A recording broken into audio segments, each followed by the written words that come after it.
Welcome back, players and collectors, to my channel, Runs Collectibles. Today we got some very exciting Lorcana news. I'm sure most of you have heard about it at this point, but we're going to discuss it and kind of dive into it a little bit because I think it's worth talking about. And that is the next set championship for Shimmering Skies. It's kind of been showcased a little bit recently, and it's got a lot of people talking about, one of the things in there that we're going to talk about today as well. But before we get into anything big for it, we're going to look at the cards here because they did reveal the legendary Maribel Madrigal. She's a 5-cost inkable, 5/5, 5 strength, 5 willpower, family gatherer. She's a storyborn hero in a Madrigal, of course. And then she has the ability not without family. My family. You can't play this character unless you have 5 or more characters in play, but she is the first card that is getting 5 lore when she quests. So there's kind of a high cost to get her out there, but if you do, you can quest with her for 5. And it's kind of, I don't know how feasible this card is going to be. I don't know. I'm trying to look into more, gameplay aspects of it. But the fact that you can quest for 5 lore is pretty great. Is pretty good. But the real talk of the town here is that the enchanted card, and I think it was the first enchanted revealed, I believe, I could be wrong, but I believe it was the first enchanted revealed for Shimmering Skies, is the Maribel Madrigal you see here. Same card, same everything. Really, really phenomenal artwork and design. This is truly a card that I'm going to be chasing after. My kids watching Kanto every single day, so I feel like we got to do it. But the cool thing about it is that this is also going to be the set championship promo card. So you go and compete in your set championships and you place in the appropriate categories, then you will top whatever, then you will be rewarded with one of these cards and potentially a playmat as well. And honestly, it's just so good. This makes me want to go participate in more set championships. And, that's been my goal kind of through my Lorcana playing career since I started this year actually playing. I wanted to go to more set championships, and I went to my first one with Ursula's Return a couple weeks ago, which was a fantastic event, and I just had such a good time that I truly do want to travel out to other stores and participate in multiple of these with, for multiple chances of winning these.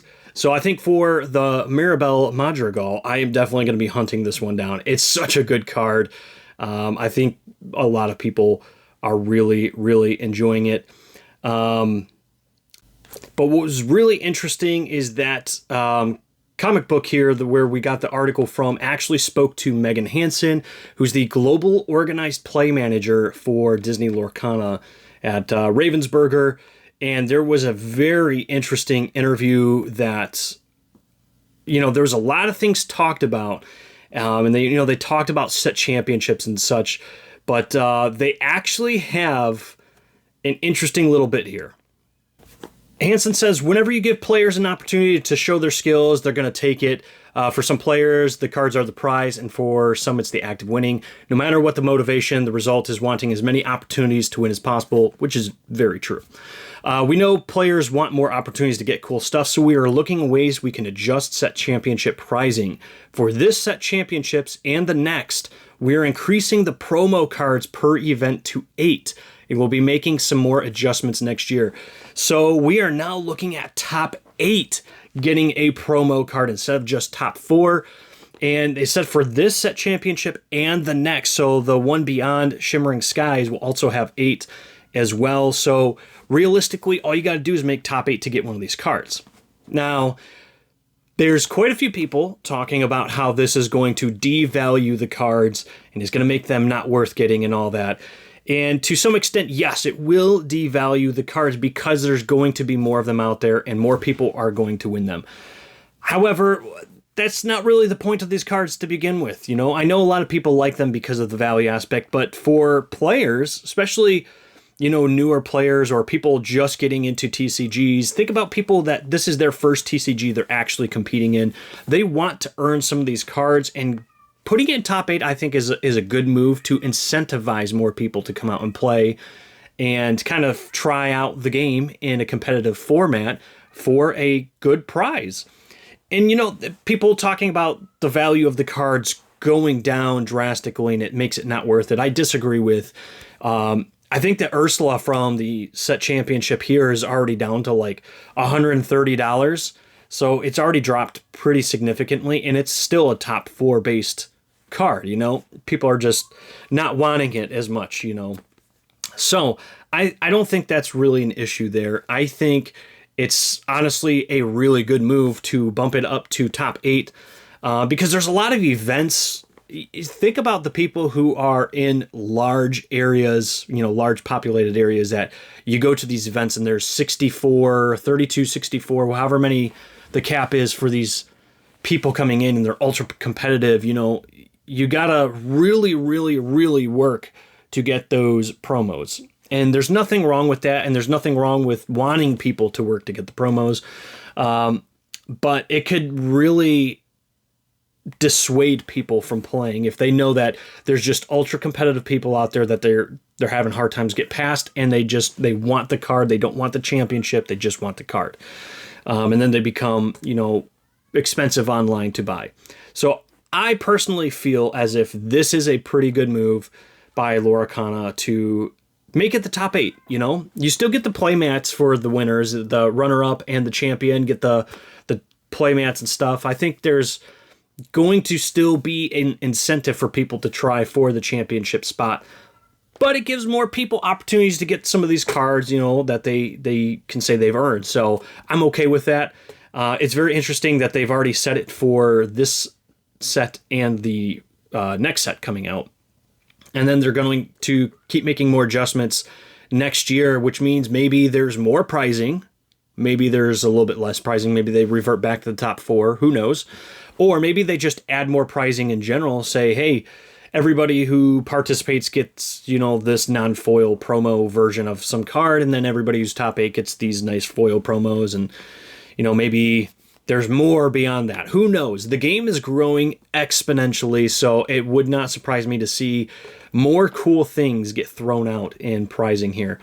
But, you know, that was just something I couldn't ignore, some news I couldn't ignore. I wanted to get it out there to you guys and kind of show it off a little bit because I think this set championship coming up is very exciting. It has me wanting to compete, like I said, in a lot of different set championships for hopefully I can get at least one promo. You know, I would love to get a couple of them or even win a championship, you know, but I would love to win this Maribel Madrigal and bring it home and show my kids, you know, look what we won and go for that, you know.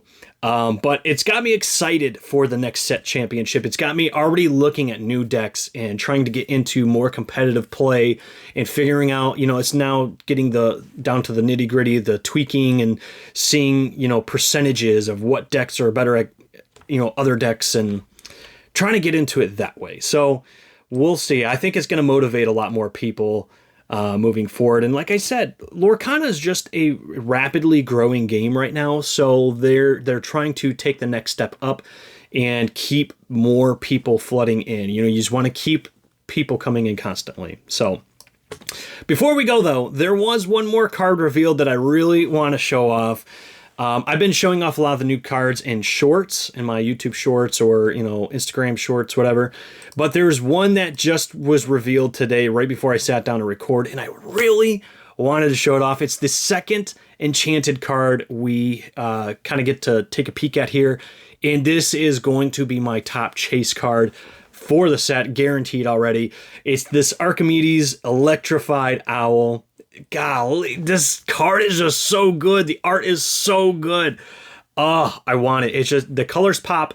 It's a fantastic card. I can't wait to see this with that foiling on it. I love it. It is a 5-drop inkable. He's an Electrified Owl. He is a Floodborn ally, and he's a shift Floodborn. So maybe Bucky will come back. I don't know. It would have to be green, purple though, which I don't know how that works. So he's a 1 strength 4 willpower, shift 3 on top of our Archimedes. He's got evasive and then challenger +3. and he quests for 2 lore. So it's a pretty good card overall. But honestly, it's so beautiful looking, and I need this card. So there you guys have it. Hopefully you guys enjoyed it. Let me know in the comments down below what you think about the new top 8 format for getting the Set Championship promo cards. And let me know what enchanted you've seen so far that you like, and which card maybe that hasn't been revealed yet as an enchanted you would like to see. But make sure you comment those down below. Remember to like the video, subscribe to the channel, and that's all we have. We'll see you guys in the next one.